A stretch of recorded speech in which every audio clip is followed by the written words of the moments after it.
enormous loss of life. I was like, there are chapters of history that are just. I learned that.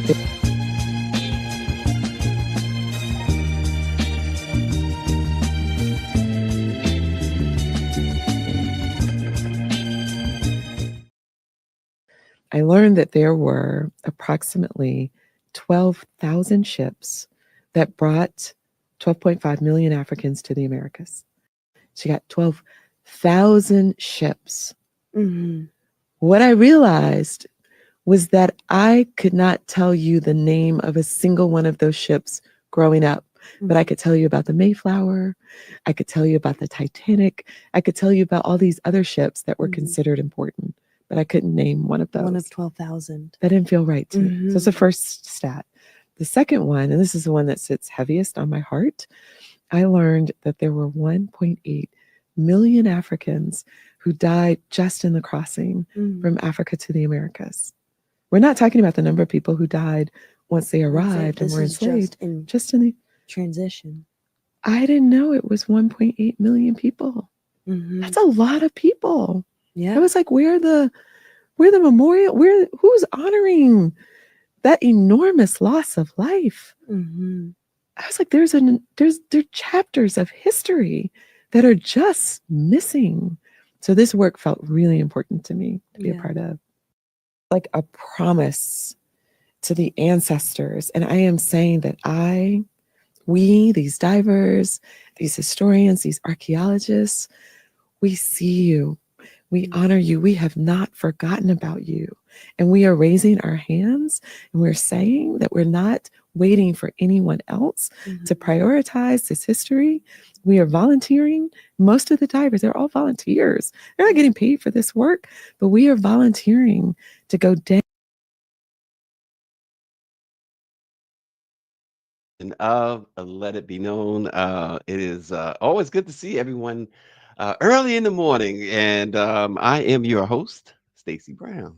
Peace and love, everybody. I'm Niele Anderson, and we have a lot of headlines to talk about. That right there was just a reminder of how important Black history is. Made me think of some slave ships that I should know. I thought about Amistad, and then the Clotilda, which has a special on Netflix that talks about that ship. But that was a good thing for people to think about. Like, can you name a slave ship?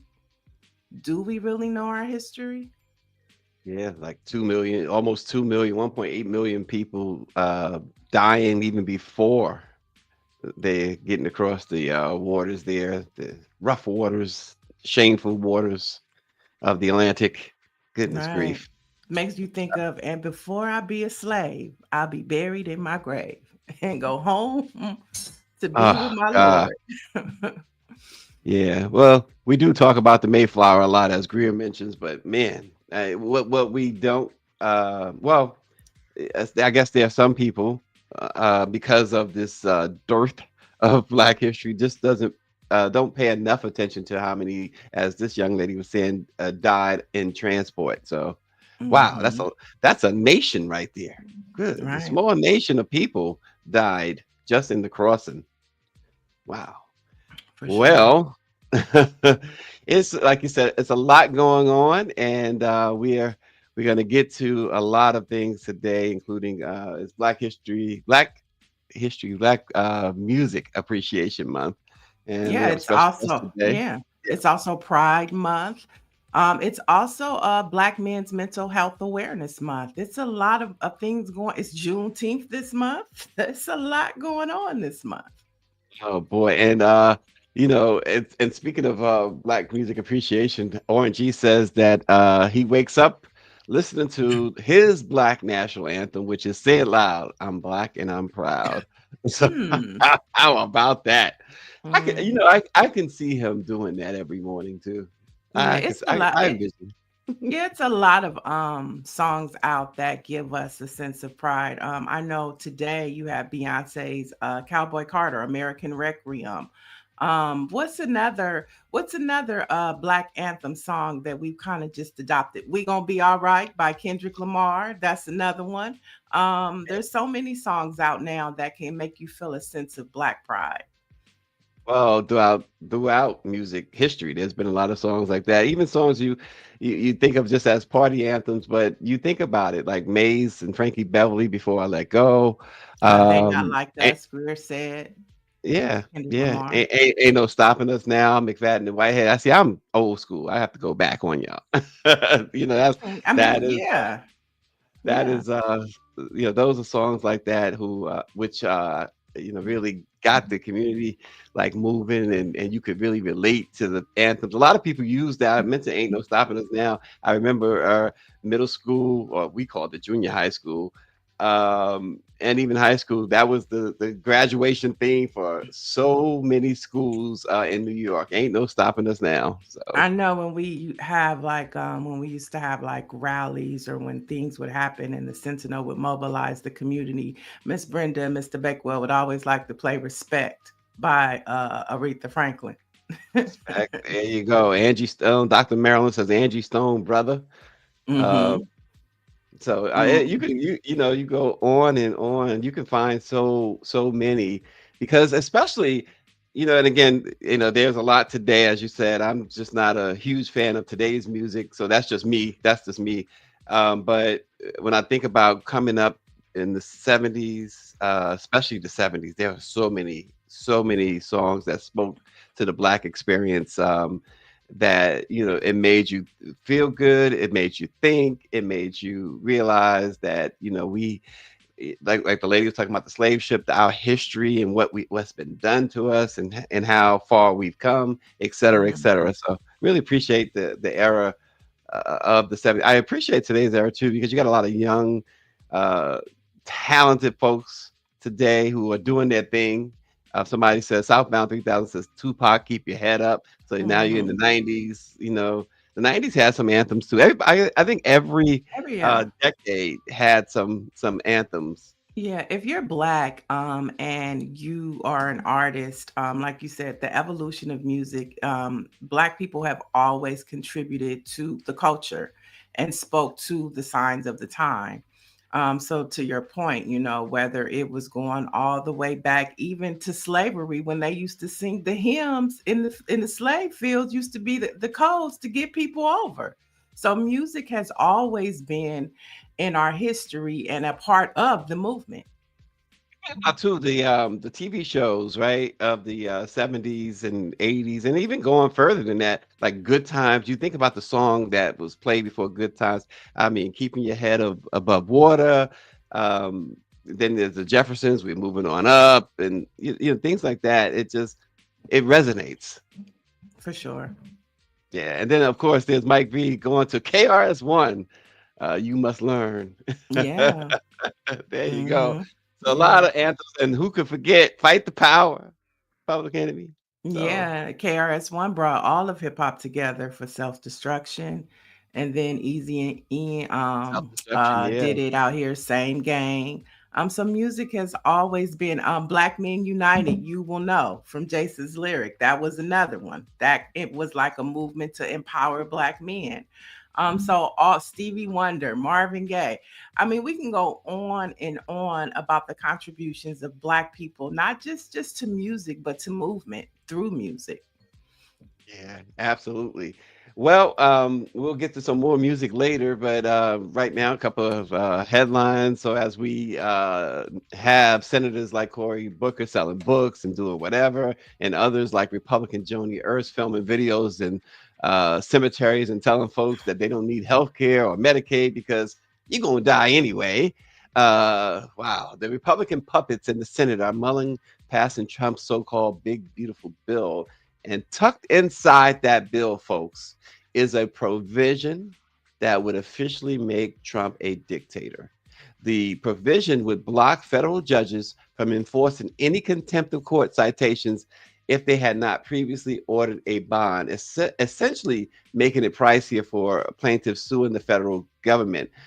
Typically, judges have wide discretion regarding whether to strictly enforce bond orders, which are technically required. But if the Republican-sponsored provision musters through congressional rulemaking, is passed by the Senate and is signed into law by Trump, the federal court's power would then be weakened, especially against the executive branch, which would give the executive branch, i.e., the president, expanded powers. The provision coincides with a politically advantageous moment, I should say, for Donald Trump, given that several federal judges have threatened to initiate contempt of court proceedings against his administration for non-compliance with court orders. And again, we know that the Supreme Court made that controversial ruling last year, essentially given immunity, complete power to the president, and one that, again, Biden can speak out all he wants now, but he failed miserably to even use any of that power, because it wasn't just Trump. It says the president. So, and Trump wasn't president at the time. So this is a dangerous time. And this bill, folks, if they pass that iteration of this bill, then there is absolutely nothing left to check the president of the United States. I guess the only hope will be the midterms. And flipping Congress is basically what we're getting to. But yeah, the devil is in the details. There's a lot in this one big, messy, horrific bill. I know that the media has decided to, double down on his one big, beautiful bill, but it's time to really start pulling out the detriment of this bill to the American people. And I think that's like where we need Democrats to come in and stop following that one big, beautiful bill and call it for what it is. It's horrific. It is going to mess up the strides that we have made forward as a nation. And it is going to really hurt the American people. And to what Greer's point, the white man bill. Like, let's start changing that narrative. Because at first it was funny, when all the media decided to pick it up. It should have never been funny. But it was like it was Right. like satire, one big. But now it's time to start talking about the devil in the details and the detriment it will have on America and its people. And you're right, as far as what the Democrats, they have all of a sudden started to call it, and they again, they're behind, because this was Trump talked about this from day one. And that's why they call it this, big beautiful bill.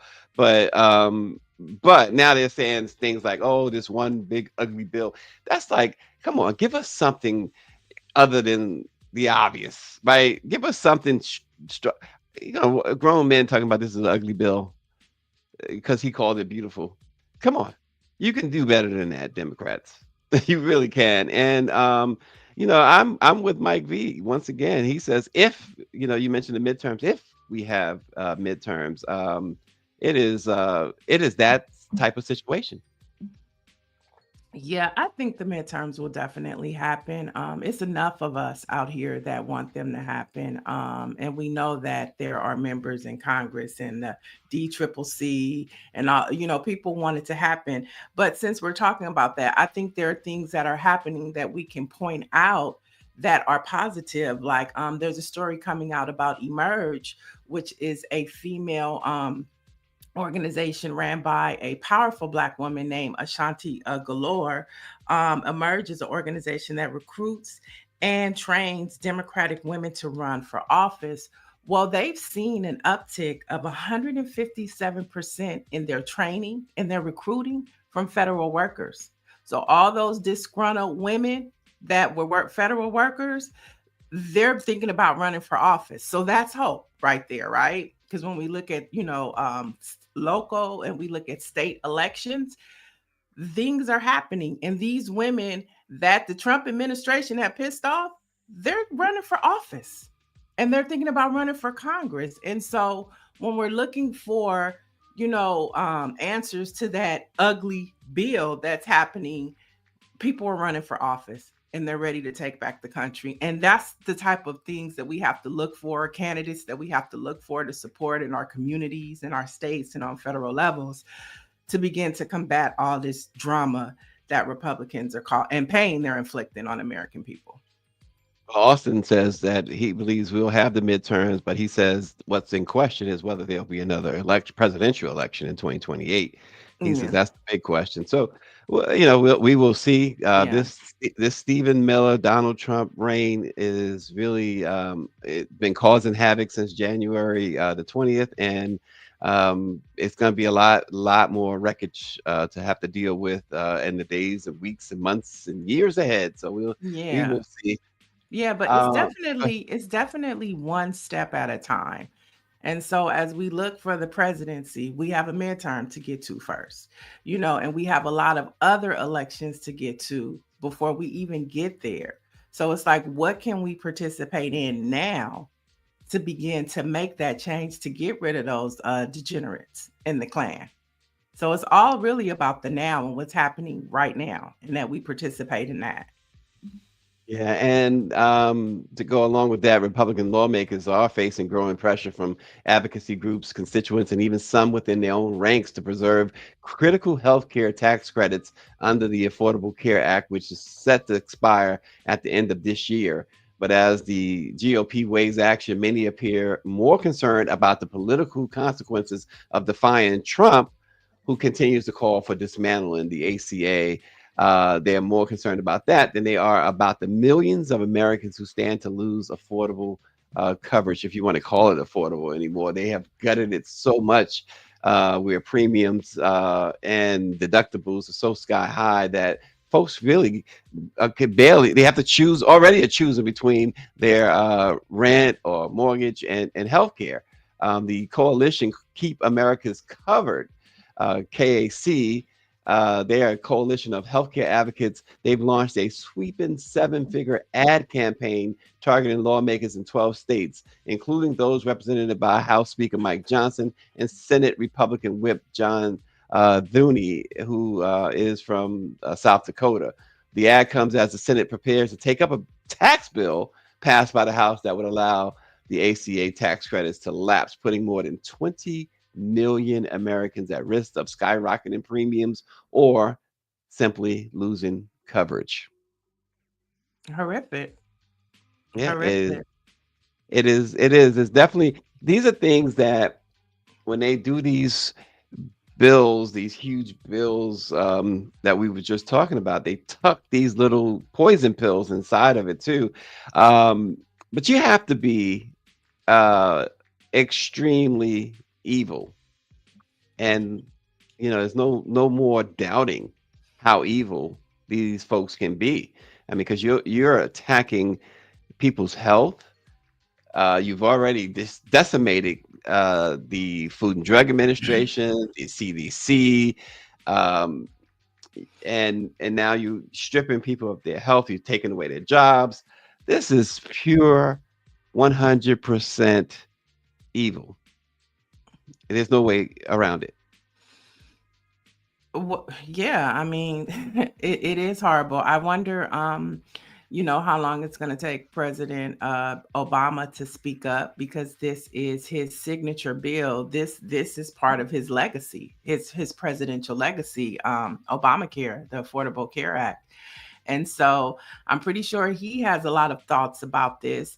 I also saw that there are a lot of physicians that are going to Canada. They don't want to deal with it. They don't want to deal with all of the pressures that this Trump Klan administration is doing. There's an article out about scientists and physicians are being ordered to cease publishing in medical journals or speak in public without first seeking clearance from the Trump officials. So not only are they stripping away, just fundamental rights of just basic health care, but then they're also telling the physicians that they can't tell us if they have a cure for cancer or if something is detrimental to us. The CDC, they said that there are so many things that are out there, diseases that are growing, that they can't even talk to us about anymore. So it's not just the healthcare, it's just our whole infrastructure of information that they are taking away. So not only do we not going to have healthcare, but we're going to be blind about, what's at stake with diseases, vaccines. And so, yeah, this is it's getting scary. But I wish, like every time we talk about this, we could put Congress's number up. Call Congress, because Yeah. democracy is fought. It's not just given to us, so we gotta participate. You remember back in the day, before cell phones, and you call a number and somebody's number was disconnected or out of order. The number you've reached is not in service at this time. That's what you would get with Congress. The number you've reached is not working at this time. They are not working for the American people, and that's the But their bottom phones line. can't be disconnected though. They gotta Yeah. answer them phones. Yeah. Some low-level staffer will answer it and say, "Well, I'll get a message to But it them." doesn't. I mean, but that I mean, but the important thing is that you blow their phones up. It does work. It has worked. Yeah. Greer says that her doctor told her last week that the insurance company will refuse to cover her MRI. She said things are changing rapidly, and they Hmm. are. It's horrible. MB says that it's insane for sure. Women in Texas and Oklahoma can't get reproductive care. They have to leave the state. And David Youngblood says they're trying to um, make sure Black women pay a very high cost, especially in Prince George's County, Maryland. That's a huge Black county right there. It's a majority Black county, Prince George's County. So wow, it's just and somebody else from the DMV, Bison for Life, says that cuts have been devastating to Blacks. The harm done so far may take generations to recover. It may take generations to recover. I should say. He says to pre 2025 levels. It's gonna listen. If and when this administration goes away, it is going to take. Woo, it's gonna you think about the few months that they've been in power already. If somebody else was to take power today, if they were to be forced out somehow, some way, and you get a relatively reasonable government in place already in these 6 months, it would Hmm. take at least a few years to Would it? get things, Would it? without question. Would it? They've the destruction that they've already done. Oh my gosh. I mean, like if they were to leave now, somebody can go in and reactivate all the things that they've done at the CDC. I, Mhm. I mean, I Well, just don't. not just Yeah, that part though. It's just so much other damage with the yeah. courts. They would take court actions and things of that nature. It would take a while. It wouldn't happen. And this is the problem that even not again. It's not to pick one over the other. You guys decide on your own. But in fairness to the Biden-Harris administration, you have 4 years of Donald Trump that preceded them. 4 years of trying to clean up not only his mess, not only the January 6th insurrection, but COVID as well. And they were just getting started when they were voted out of office. Hmm. They were just getting started. Yeah, but they did a great job of cleaning up their shit. They did an amazing job. They curbed COVID. We got the vaccines. Unemployment went down. And so if you get an effective president in office, you can make swift transactions in transitions. You can. It could happen. I think as we're talking about it, the Biden administration is a perfect example of turning things around. So you get the Yeah. right person in there, they can clean up a lot of the shit and the gold all around the White House. They clean it up. Love to have an optimistic person like yourself on the other side of the I glass. mean, but it's not even but it's a fact. They did. They curbed Yeah, COVID. but They as had I the as I vaccines. Yeah, y- they yeah, did. They did a great as I job. said, we were just starting to experience some of the gains when they were voted out. I mean, take case in point, the Inflation Reduction Act, which now is in jeopardy with this administration. That was starting to kick in. You started to see roads get better and things of that nature. Now those things have stopped. Um, it's a lot of tangible things that we won't be able to realize until and unless there is someone else who comes in there. And like I said, it's going to take a long time to clean up. It's going to take some time. long, short, I don't know. Okay, but you got to clean this mess up, and it's already 6 months of what they've done in 6 months. Many have not done in 6 years. The type of damage it's never been allowed. It's just Right. this is crazy. Um, but anyway, I guess MP says capable people in touch with reality. That's what we need, and that's what I guess what you're saying. And Mike V says apparently it wasn't enough because 77 million folks voted for what's happening now. But again, I think when you say that, Mike, I think what you guys have said repeatedly is what holds true is that there are too many folks who vote against their own interests to make sure that certain demographics are hurt and Right. not understanding that it's going to hurt them as well as much as it has. Yeah, people still, we see that all the time now, talking about how they regret. Well, you know what? You said it from the beginning. That whole FAFO thing has really taken hold here. So Yeah. um, that's just the way it is. So, go ahead, Nia. I'm sorry. Oh no, I wasn't saying anything. Okay. Mm. Well, could New York City get a black woman mayor? Democratic primary voters would pick Adrian Adams over Andrew Cuomo in a general election if she were to run on the left flank Working Families Party ballot line. I'm sorry, according to polling that Politico obtained. A survey of likely Democratic primary voters conducted last month found them choosing the relatively low profile New York City Council speaker over the former governor 41% to 34%. Primary frontrunner Cuomo would beat State Assembly member Zoran Mamdani, who is polling second in the primary, 46 to 35. And Cuomo would also defeat City Controller Brad Lander, 41-38, according to this poll. But just to show you how that's still a formidable task, getting a black woman elected, even after the poll projected Adams defeating Cuomo in the general election, the party itself this past weekend picked Mamdani as his first choice on a five-person slate that is backing to defeat the former governor, its longtime nemesis in the primary. It ranked Lander second, Adams third, and state senators Zelna Marie and Jessica Ramos fourth and fifth. So the city, New York, has this ranked choice voting. It allows New Yorkers to pick up to 5 candidates in order of preference. But the fact that polling shows that the council president Adams could pretty much easily beat Cuomo, the party is still not backing her 100%.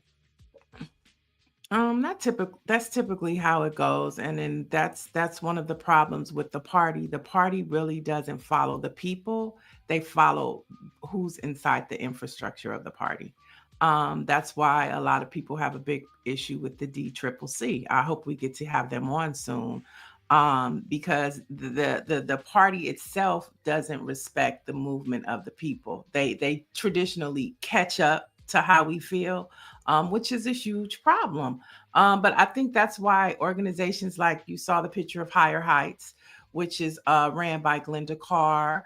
And it's an organization that trains and supports Black women to run for office. If you look at what the Collective PAC was able to do, which grooms and trains Black people, men and women, to run for office, it's like Black folks in this country have come to a point to where if y'all not gonna support us, we gonna support ourselves. And so she still has a great chance. Look at the polling numbers. She still has a great chance to win.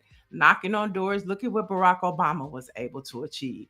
So there is an opportunity for her to still win this thing and once again show the Democratic Party that they need to trust the people more than they trust the people that they elect with inside the party. Problem with Andrew Cuomo right now is that he could very well be a um, a problem in that he's under investigation by the Trump administration's DOJ. So he could be compromised in a lot of ways. So that's something for New Yorkers to think about. Well, and that's something for her to play on. You know, if I was the campaign manager of her campaign, I would definitely double down on that. And everybody in New York City would get some literature on their door about the DOJ investigating your candidate. You know, that's a good campaign tool for her. I hope she uses it. Yeah, I guess you're right. Oh gosh, folks, it is Black Music Appreciation Month, and it is this our next guest is always an absolute a treat, an absolute pleasure. Recording artists and a great talent out of Baltimore, the one and only Maysa Lee joins Let It Be Known this morning. Good morning. Good morning. Good morning. How are you? I'm good. I'm good. About to go on the Dave Cost cruise for 2 weeks, and so I'll be there working for 2 weeks on the cruise. Gonna have a good time. Looking forward to it. Excellent. We want to get into what you're doing these days, what you're up to, what you got on the agenda. But first, of course, it is Black Music Appreciation Month, Mesa. Tell us a little bit about when it comes to Black Appreciation Month, your thoughts on it, and what is it that you appreciate? Oh wow. I just appreciate the culture. Period. I mean, we are a people who have, I guess, created so much of the music that the world listens to on a daily basis. So I'm very proud to be a part of that history and culture. So it's very important that we celebrate it, so we won't ever forget. You know, we need to keep things going in our world because it's so quickly trying to be erased for some reason. So we have to Yeah, celebrate it every day now. yeah, and we were talking a little bit. I think my co-host disappeared on me, but we were talking a little bit on about all of these throughout the history of music. I mean, Black music has really been what we've looked to lift us up, to Mhm. give us these anthems that we enjoy so well. Mason, when you first heard the first record you ever did, when you first heard it, where were you and what was your reaction when you first heard it on the radio? Well, actually, the first, well, it's kind of complicated. When I was a very little girl, my mother took me to see the play Pearly, and she bought me the soundtrack, and that's what I remember. The first thing I remember, I know, of course, my mother and father played music throughout our household. And I do remember that part, but what stuck out to me was Pearly and Melba Moore, Yep. and that's why I wanted to be a singer. When I heard Melba Moore sing, and I saw the stage lights and heard the music, and saw the costumes and the people dancing, it was just like wow. And then when she sang, it was over, and I was only 6 years old at that time. So just to know how beautiful Pearly was, you know, as far as theatrically and musically, and how it could touch a 6-year-old's heart like that is a big deal. Wow. Hmm. Yeah, yeah. And so your latest remix for your soul. Tell us a little bit about that. It's already produced a couple of number one hits on Track Source. Yes, Tell it us has. about that remix for your soul. Well, Remix for Your Soul is a sister album to my 2023 release called Music for Your Soul. I released this record on my own record label. It's called Blue Velvet Soul Records. And I'm very excited about the remix album.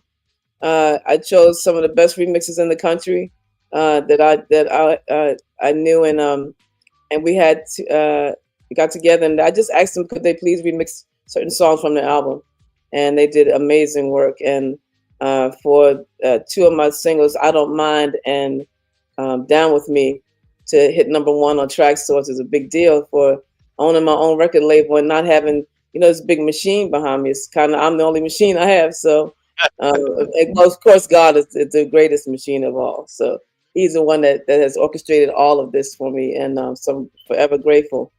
But here on earth, you know, I'm kind of the person who has to do that. So it's been a huge blessing having my own record label, and also to be able to produce the album, both albums for the label. They're my 14th and 15th albums. So I'm looking forward to the future, 16s and more. Actually, you obviously, and you probably have talked about this, perhaps even more than what you have liked to talk about it. But you obviously worked with Stevie Wonder. You sang with him these three words that it was a memorable performance. But is there someone that's if it's Stevie, you can say it's Stevie. But who gives you? What artist do you look at? Whether it's today's artist or Stevie's genre or generation, I should say. What artist did you look up to the most? Who gave you your greatest inspiration? Wow. I would have to say, I think my greatest inspiration would be Shaka Khan. Oh, nice. Oh, Okay. yeah. Because when I was coming up, I mean, I grew up listening to jazz music also. My uncle turned me on to jazz when I was 12. So Al Jarreau and Sarah Vaughan and, Ella Fitzgerald and Colin McRae. And, I listened to a lot of people coming up. But as I got to my teenage years, like Rufus and Shaka Khan was my favorite group in the world. And so I extensively listened to her and the group. Sorry, my dog is coming. All right. So so it's amazing how he just wants to be in the Oh, This is Blue. Blue. Okay. So What's going on, Blue? okay, I don't know where he's coming from. So it was just she was my I think as far as my the wanting to sing jazz, funk, and soul, she's what reason why I wanted to do that, and so she really inspired me. What's on your playlist right now? Woo! On my playlist, there's so many. Oh, but Byron Miller, first of all, is an amazing bass player who was an MD for Rochelle Farrell and George Duke, and he has his own solo projects out now. And also Kimberly Brewer, one of my best friends ever. She has a new single out, "If I Ever Lose This Heaven," with Reagan Whiteside. I listened to a lot. Been listening recently to Incognito's live album in Japan, live in Tokyo. That came out in 1997, and I was just listening. I love to listen to the musicianship of the band. I was so proud to be a part of the band because they are amazing musicianship. It's just I can't. I still pinch myself to this day. Like, how in the world did I, was able to join that band, like the over the phone, auditioning over the phone. And Oh, is that how it happened? yeah, that's how it happened. I was supposed to call. Well, I was supposed to talk to Blue. He's supposed to call me to talk about my what do you call it? My interview, kind of over the phone, to say, we're going to bring you over to England for your audition. And by the time we finished our conversation about music, and I sang to him, he asked me to sing "Don't You Worry About a Thing" to him, so I did. And then the next morning, his manager said, "I don't know what you sang to Bluey, but you got the job. We're not going to look for anybody else." And so I Wow. moved to England a few weeks later, and I stayed there 4.5 years, and I embarked on my solo career in 1995. And my first album, Maysa, came out, which is now 30 years old in August. That is amazing. Time flies, doesn't it? You are going on a 6-city tour. I understand. Yeah, I got a lot of shows coming up this summer. A lot of shows coming this summer. In August, I have the 2-week cruise coming up now, and then I have a few weeks off, which I'm grateful for. That I get to plan quite a few projects that I have coming up. I get to work on and pre-plan everything. So when August 1st hits, we're going to be pretty busy till the end of the year, though. Oh wow, nice. Tell us about Kitchen Karaoke Sundays. You've been hosting that Wow, on yeah, Facebook yeah. Live. Well, it started in 2016. My friend Walter Beasley, the famous saxophone player Walter Beasley, he said, "Maysa, you should try this new thing called Facebook Live." And I was like, "Facebook Live? What is that?" So he's like, you go live in front of people and you talk to them, and it's a good way to keep in touch with your people. So I said, you know what? I just started a new website. Let me go show everybody my new website, and I'll sing a few songs. Maybe I can sing a few songs. I just turned my computer on and turned my TV tracks on, and I sang to everybody for about 30 minutes. And at the end, they would say, "Are you coming back next Sunday?" And I was like, "Okay." And then when I moved back into this house that I'm in now, we had a fire here in 2016 also. And when we had the fire, after the house was rebuilt, when we first day we came back, everybody came out, got some pizza. House, well, the kitchen wasn't even done. That island didn't even have a top to it. It was crazy. And we just did a karaoke, and my cousin said, "You should call this kitchen karaoke," and that's how that became kitchen karaoke. And so, when the pandemic hit, it was an amazing amount of people. It used to be 100,000 people a week were watching.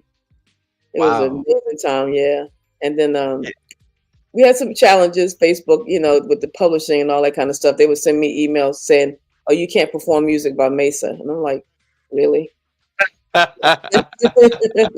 Hello, we, fact you checking. know, we did that same thing. We were interviewing Otis Williams from the Temptations, and Mm, the show also runs on Facebook. And Facebook did the same thing to us. They said you can't play music by the Temptations. We're like, this is Otis Williams sitting here. This is okay, right, the Temptation. right, absolutely. Yeah, I think So they need Facebook got to get that it part. together. I hope they would do.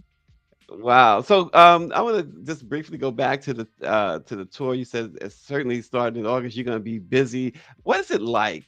I've seen folks talk about this, artists talk about this. I've actually had the privilege of being backstage with some artists, but Mm, more recently, I've see Chuck D talk about this a lot. He posts photos of him on stage and the audience, and he talks about the adrenaline rush. What is mhm, that feeling when you walk on that stage and you got thousands of people out there and they are cheering your name, yelling your name, singing your music?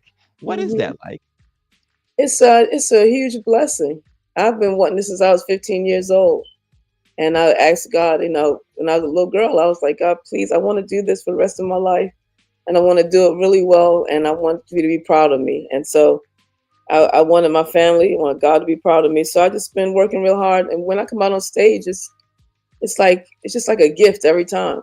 It's like it's an amazing gift every time I come out on stage and every time somebody comes to see me, whether it's a club or at a festival, wherever it is, people spend their money to come hear me sing. I don't take that for granted at all.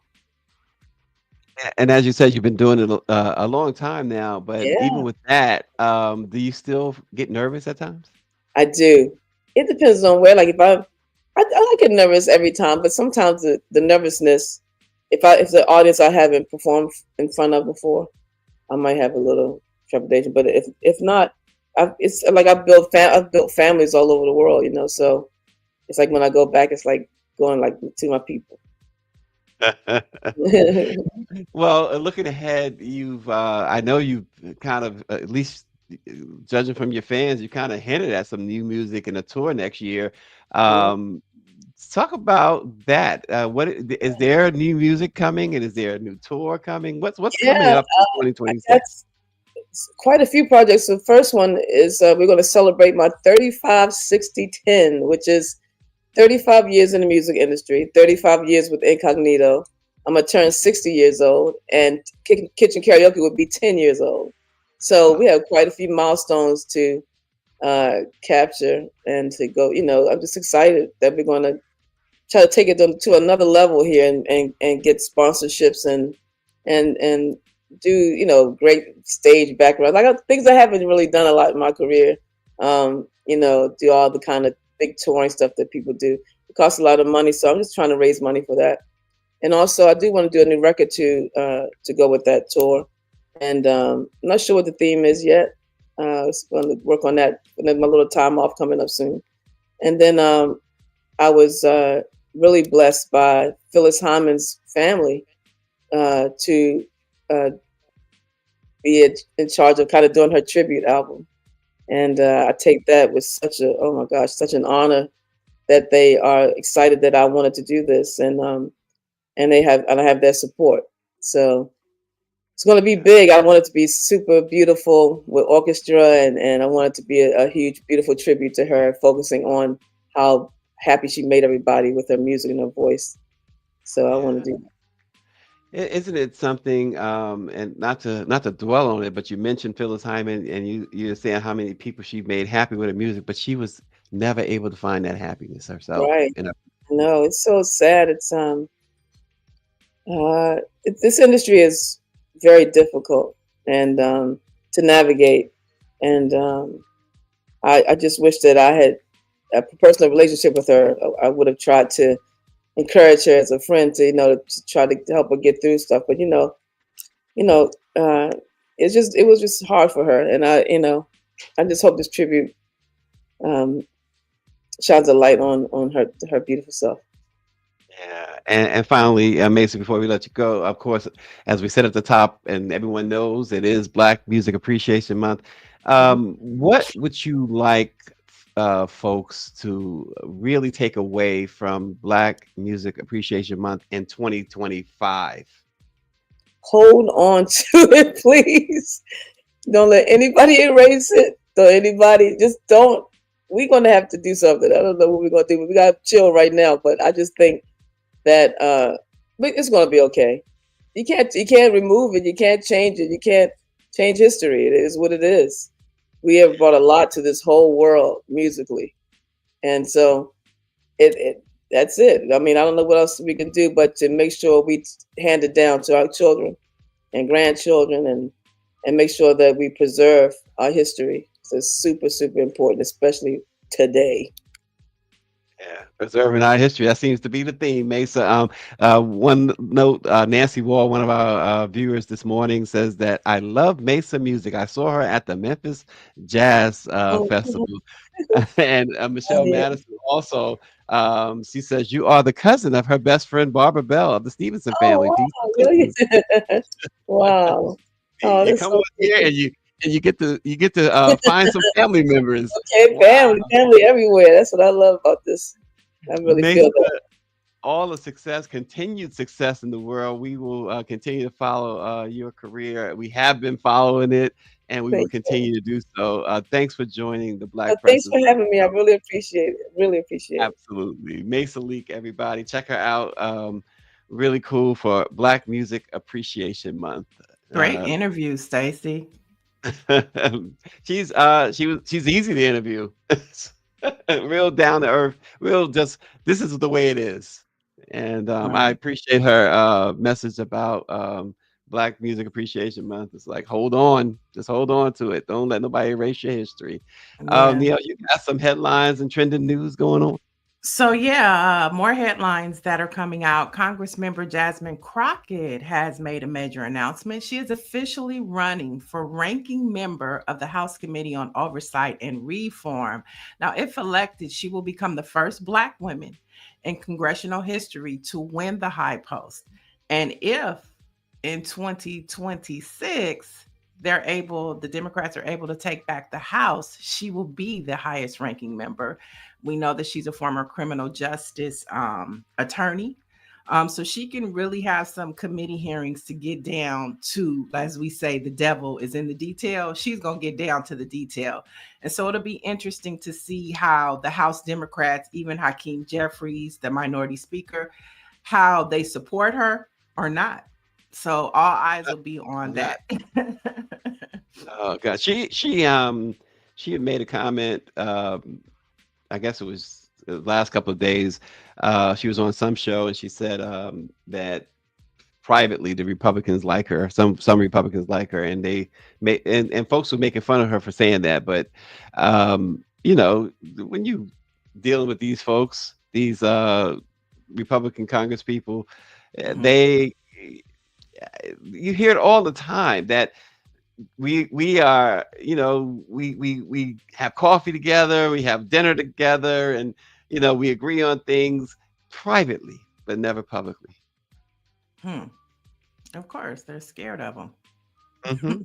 So I do believe her. They would. So I say that just to say I believe her when she says that, only because they don't have the backbone to stand up, Right, right. publicly. So Yeah, but I would love to see her take that spot. It'll also be a turn in the tide of the whole tenure system within Congress, because that's why you pretty much see the ranking members are older, because it's a tenured situation. So for her to get that spot, it's a game changer within itself.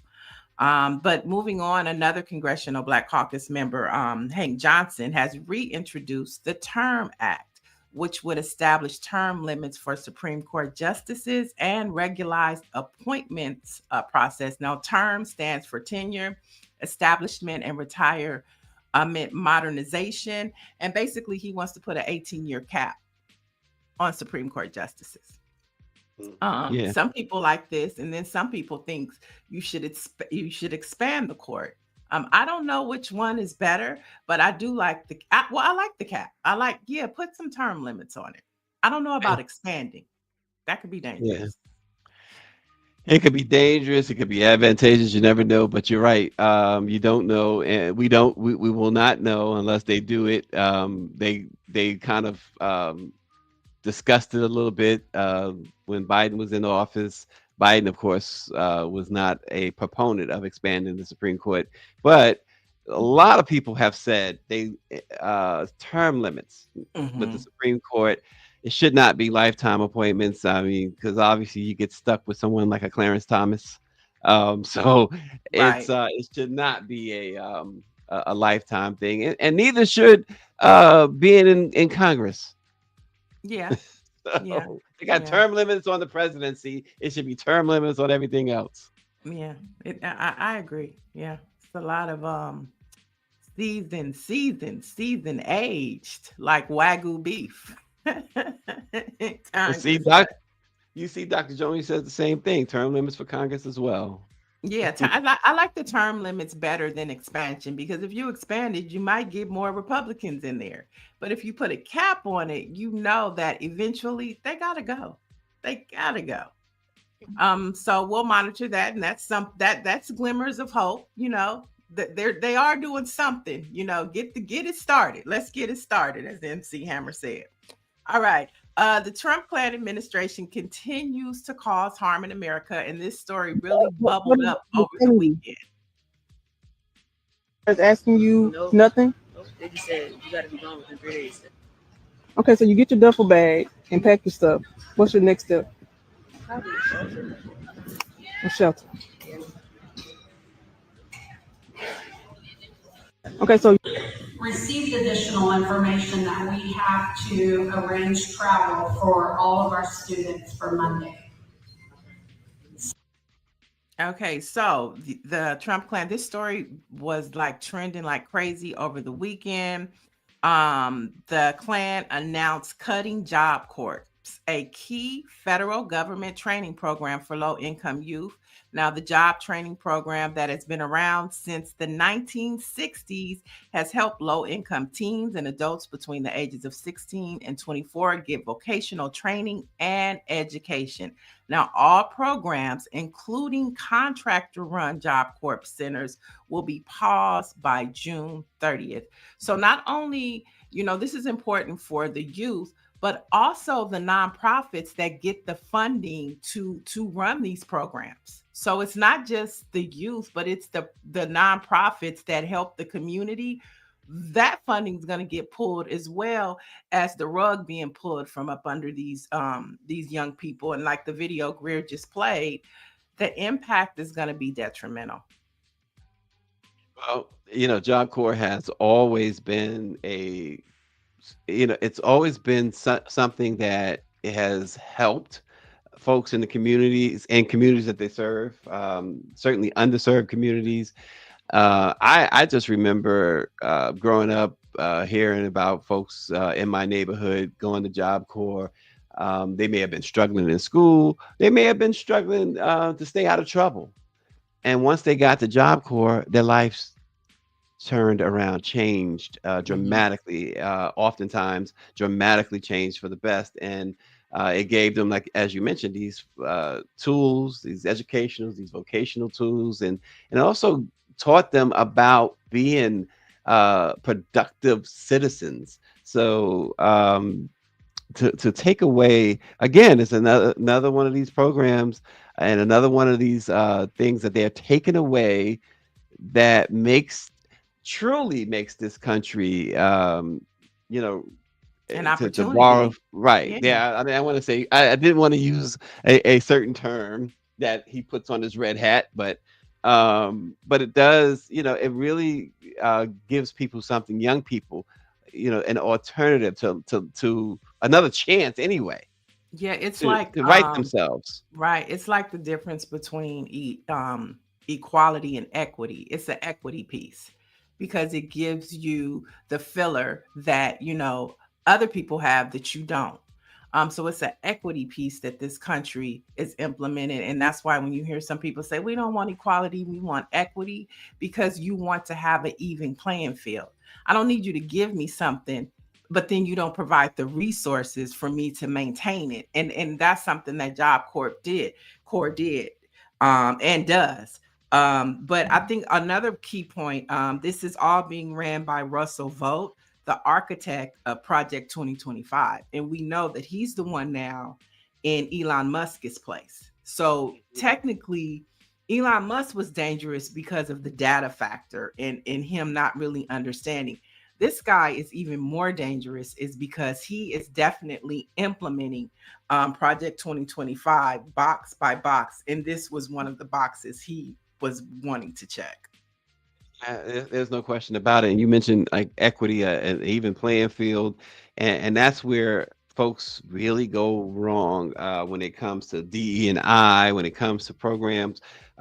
These programs were necessitated by the fact that this country had been so and continues to be so dominated by white supremacists who don't give black and other marginalized groups any opportunities, any. I mentioned the song "Good Times" earlier. One of the lyrics, "Scratching and surviving," is and that is the thing. It's like um, it was not given a handout. It was not given a leg up. It was just saying, "Okay, let's try and make this fair." Right. That's all. Mm-hmm. Yeah, that's it. And so yeah, and in more news, flipping it a little bit, according to several reports, Harvard Medical School morgue manager has pleaded guilty to stealing body parts from cadavers donated to the Boston institution and then selling them across state lines, according to federal prosecutors. Now, his name is Cedric Lodge of Galveston, New Hampshire. He faces up to 10 years in prison, plus fines and supervised release for stealing body parts. Wow. I mean, that's Wow. deep. That's deep. It's what people. What's the song? So keeping an appreciation of black music, appreciation. What people won't do for money. Okay. Yeah. Gosh. The first thing I thought about was, black folks are afraid when they go to the DMV to donate their organs because they like, if I get into a car accident, if they see that I'm a registered donor, they gonna take my organs. Listen, they are there's some diabolical folks going around here. That's all. That's some real messed up people. Mm, wow. Yeah, that's deep. And moving on in more black news and headlines, media mogul Byron Allen has just listed all of his 28 broadcast TV stations for sale in what he's calling a strategic move to reduce Allen Media Group's debt. Now, his company has invested over $1 billion in acquiring these stations over the past 6 years, and reports say the company has already received numerous offers for most of the stations.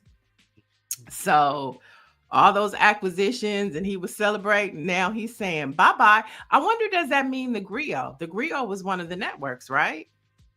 The So Griot he is must, one of the networks. Yeah. yeah. So So that's sad to I don't hear. know what it means for the print side of Griot or the digital side where they for news there, but wow. Yeah. Yeah, You yeah. hate to see any black owned entity sold Mhm. or enclosed Right, because right. I'm not sure that right now. I mean, are you gonna get somebody to buy the Griot and as far as and continue it as it is, like a black news outlet? Hmm. That may not happen. Yeah, because he acquired, well, the Griot used to be the Black News Channel, and Hmm. he acquired the Black News Channel, and then he kind of opened it up because I know I used to go over there to watch the Cosby Show sometime. Mm. Um, And so I guess he never was able to make that happen. And does he still have his lawsuit going with McDonald's? He has a lot of things going on. He had the lawsuit with McDonald's. I also read that comedy show, the comedy show that he used to have coming on at late night, what was that show called? I can't remember the name of the show, but that's coming back to CBS. CBS acquired it. So he got a lot of things happening right now. And so we'll keep you posted on the world of Media Mogul, Byron Allen. And finally, former 688 Trailblazer Anna Mae Robertson has passed away at the age of 101. Now, she was 19 years old when she joined the historic 6888, the only and all Black women's battalion deployed overseas during World War II. In April, she lived to see her unit receive a Congressional Gold Medal, and she was set to be the Grand Marshal at this year's Milwaukee Juneteenth Parade. So God bless her, and we definitely are glad that she was able to see her live or their live in a movie, a Tyler Perry movie. 101, and we were talking yesterday about Viola Fletcher. Is it Viola? Viola Fletcher? Yeah, 111 years old. You know, none of us, we were never, we're not born to want to die, right? Obviously. But when you live so long, especially the way this world is, it's like, wow, I wonder, it makes you wonder how lonely some of them may feel at that age. Because when I say that to say that they've lost so many people, you live to be 100, you've lost a lot of people along the way. And that is, it's an incredible milestone, but I always think about the other side too. And not that, again, none of us have, we don't have that innate desire to die. You know, we want to live, but it gets to be a point where, gosh, once you start nowadays, once you start hitting 50, you're losing people. She's 101. It's such a spectacular thing to reach that age. I tell you, in a lot of different ways. Yeah, for sure. I mean, my grandmother's 94. She's 94. Her sister is 96. We just all went to church together. She has another sister that's 100. She has a brother that's turning 90. And then she has another sister that's 89. And they just lost their sister that was going to be 101 this year, a few months ago. But they're all still living, and That Nana is don't want to go amazing. nowhere. She ain't trying to go nowhere but to Well, look, bake. she still got a whole fan with her. That's you know, Martin Luther King said longevity has its place. Well, in that family, that's where its place is, in that family right That's what there. I'd be praying. Like, can we have them younger genes? That's my grandmother's maiden name. We're like, we want them younger genes because y'all all still and in your right mind and walking. There you go. Wow, that is awesome. That is Yeah. absolutely awesome. Wow. Okay. And she don't want to go nowhere. She like, But for Mm, this woman, she was able to see a movie about her life. She that was is awesome. able Right. to, yeah, she's seen a lot, and she was able to receive her flowers while she was alive. And that's something that a lot of people don't get. So God bless her for being able to get her flowers while she was here. And that's so important. You know, um, oftentimes we do see where folks wait till somebody die before they give them their proper due and their proper honors, and it's good, and that she's able to not only see it but enjoy it. Right, right, So, right. all right. So today we're going to spare you guys of revoking somebody's black card. We're going to spare you. We're going to go right into Black History Facts, which is on this date in 1906. Singer and dancer Josephine Baker, who later became a civil rights activist, was born in St. Louis, Missouri. Her birth name was Frida Josephine McDonald. And you might remember, I remember it well, in 1991, her story was told in the Josephine Baker story, an HBO movie that starred the amazing Lynn Whitfield as Josephine Baker. What a story! Her story is amazing. Josephine Baker. What an amazing story. But Josephine Baker, wow. And Yeah. she adopted all those kids and moved Mhm. to was it England she moved to eventually? But gosh, she loved Yeah. some kids.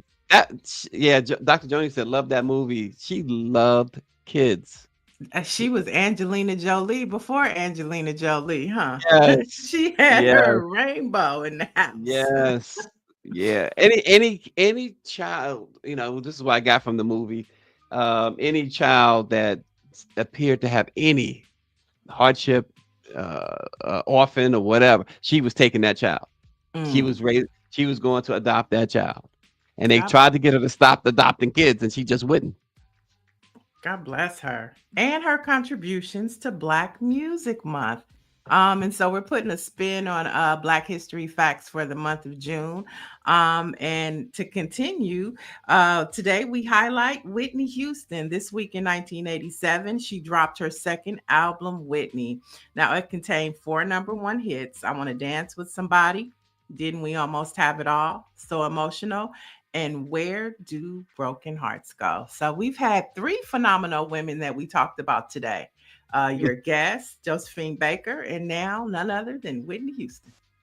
1987, huh? Wow. 1987 was the year.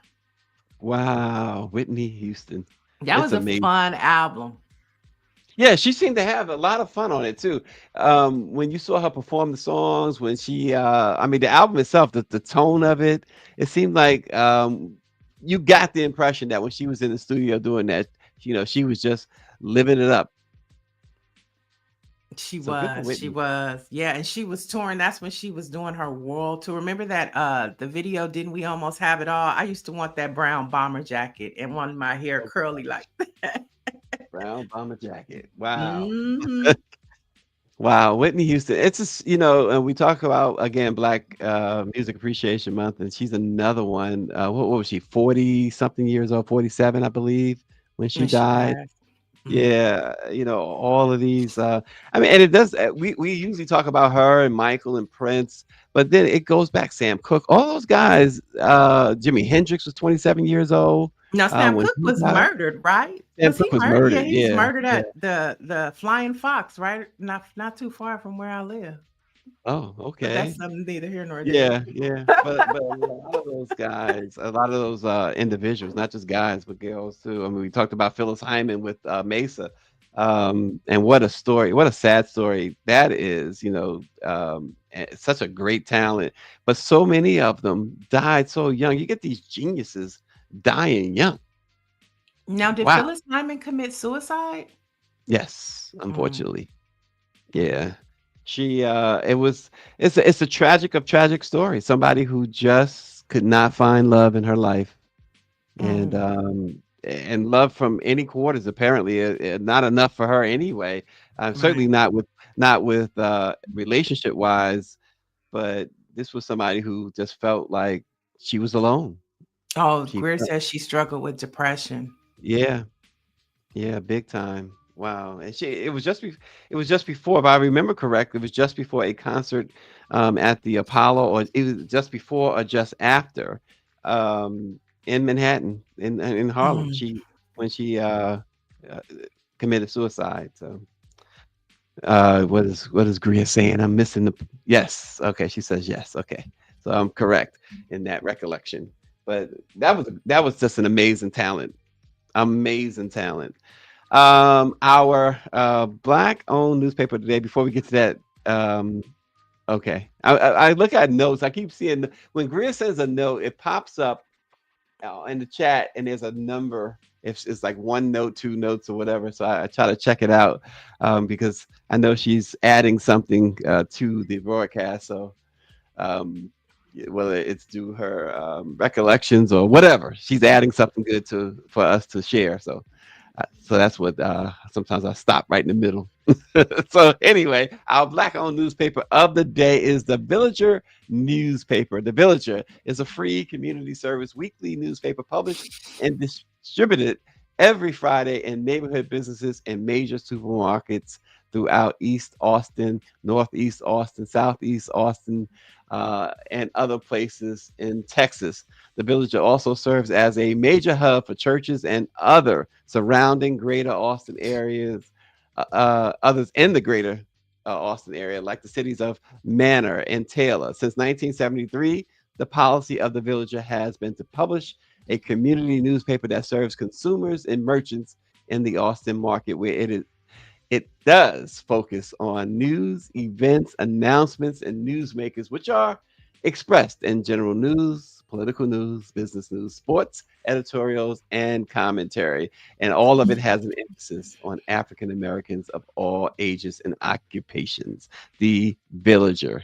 Check them out on their website, folks. Yeah, check out The Villager and more Black news. Stories are updated 24/7 on Black Press USA. So if you want to know what's happening with Black America, stories are going up in real time. So keep up with Black news and the Black experience at BlackPressUSA.com. Absolutely. And what a team. What a team we have, folks. So check us out. And we will check you out again tomorrow. Thanks for watching.